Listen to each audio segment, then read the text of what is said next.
ठीक आहे, पण दिनांक कसं वाटतं? हा प्रतिशब्द आपल्याला सावरकरांनी दिला. असे अनेक प्रतिशब्द त्यांनी निर्माण केले, जे परकीय भाषेतील शब्दांना अगदी तंतोतंत बसणारे, मार्मिक व दर्जेदार असे आहेत. 1938 मध्ये अखिल भारतीय साहित्य संमेलनाच्या अध्यक्षपदावरून बोलताना सावरकरांनी भाषा शुद्धीबद्दल आग्रही मत मांडले.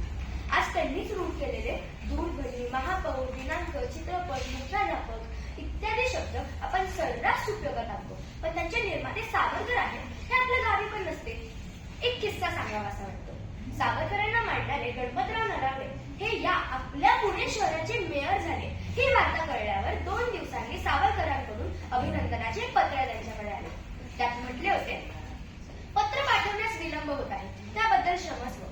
मेयर या शब्दाला प्रतिशब्द काय असावा त्याचा विचार करत होतो. महापौर हा शब्द अधिक योग्य वाटतो. पत्र मिळताच गणपतरावांनी महापौरची पाटी तयार करून घेतली. तेव्हापासून हा शब्द रोजच्या व्यवहारात सहज मिळला.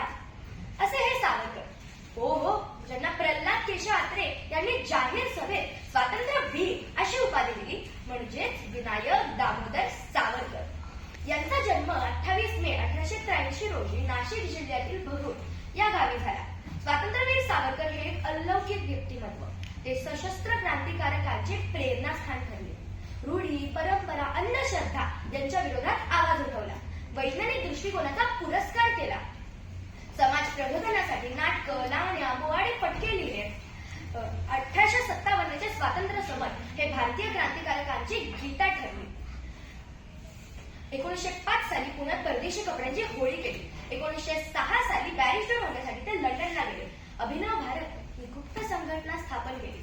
भारताचे पूर्व पंतप्रधान अटल बिहारी वाजपेयी यांनी सावरकरांबद्दल काढलेले उद्गार आठवतात. सावरकर माने तेज, सावरकर माने त्याग, सावरकर माने तप, सावरकर माने तत्व, सावरकर माने तर्क, सावरकर माने तारुण्य, सावरकर माने तीर, सावरकर माने तलवार, सावरकर माने तिलमिलाहट, सागरा प्राण तळमळला, तलमलाती हुई आत्मा, सावरकर माने तितिक्षा, सावरकर माने तिखापण. सावरकर म्हणजे तिखट. कैसा बहरंगी व्यक्तित्व. पण खरं सांगू का, मला त्यांच्यातला समाज सुधारित भावतो. शाळेचा एक प्रसंग. शिक्षकांनी विद्यार्थ्यांना प्रश्न विचारला.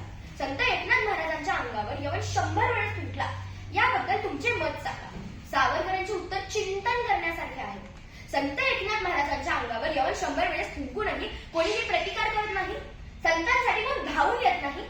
हा समाज निद्रिस्त होता, असमर्थ होता. दक्षिण भारत दौऱ्याच्या वेळी सावरकरांची व नोबेल पारितोषिक विजेते डॉक्टर C.V. रमण यांची भेट झाली.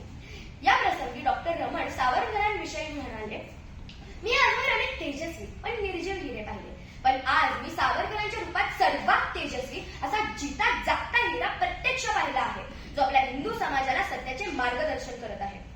सावरकर स्वातंत्र्य सैनिक होतेच, पण तसेच उत्तम कवीही होते. त्यांची अनेक गाणी, कविता गाजल्या, पण या ओळींची तोड कशासही नाही.